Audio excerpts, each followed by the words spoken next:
Olá, seja bem-vindo a mais um episódio, mais um dia do nosso desafio, dia 49 do nosso desafio LSA 365. Meu nome é Henrique Araque, eu sou professor de Direito Empresarial e advogo há bastante tempo nessa área, e a ideia aqui do nosso desafio, como vocês sabem, é a gente poder estudar a Lei 6404, um artigo por dia, até termos toda ela mapeada, então vai demorar bastante tempo.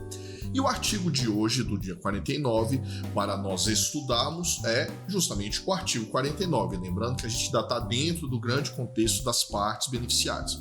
Esse artigo 49 aqui, gente, antes de eu começar, ele é mais informacional do que qualquer outra coisa, tá? Porque esses certificados das partes beneficiárias, eles não servem para o que era antigamente, quando você também, como você tinha para as ações, você tinha ações endossáveis, você tinha ações ao portador, você também tinha essa mesma ideia para as partes beneficiárias, mas como tudo isso caiu, já não faz muito mais sentido, até porque, como veremos na aula de amanhã, as partes beneficiárias, a forma de transmissão delas não é mais de forma por meio de endosso, por meio de certificado, mas sim pela sua transcrição no livro de partes beneficiárias, mas isso é para outro dia.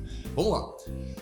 Artigo 49. Os certificados das partes beneficiárias conterão a denominação parte beneficiária, precisa saber do que você está falando, a denominação da companhia, sua sede e prazo de duração. Lembre-se que essa lei foi escrita na década de 70, onde não tinha internet, a comunicação era diferente. Então era justamente para identificar do que estávamos falando e para você, o titular da parte beneficiária, poder comprovar, que em algum momento da vida dele ele foi titular desse troço. Denominação da companhia, sua sede e prazo de duração. Aqui eu estou falando da companhia, se for uma companhia com prazo de duração determinado. O valor do capital social, a data do ato que o fixou e o número de ações em que se divide. Eu estou dando os detalhes principais daquela companhia. O número de partes beneficiárias criadas pela companhia e o respectivo número de ordem. Novamente, meramente informacional.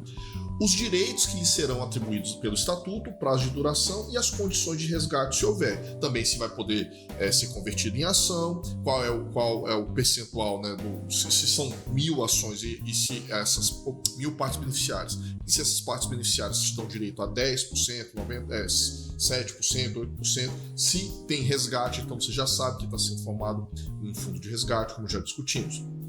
A data da constituição da companhia e do arquivamento e publicação de seus atos constitutivos. Novamente, questões informacionais, cuja a ideia, tá vendo aqui que foi antes da alteração da lei 9457 de 97, que era a ideia de você ter todos os detalhes necessários para poder transmitir esses direitos e eventuais obrigações, dependendo da situação, das partes beneficiárias. Só que aí veio a lei de 97 e acabou com essa história de endosso e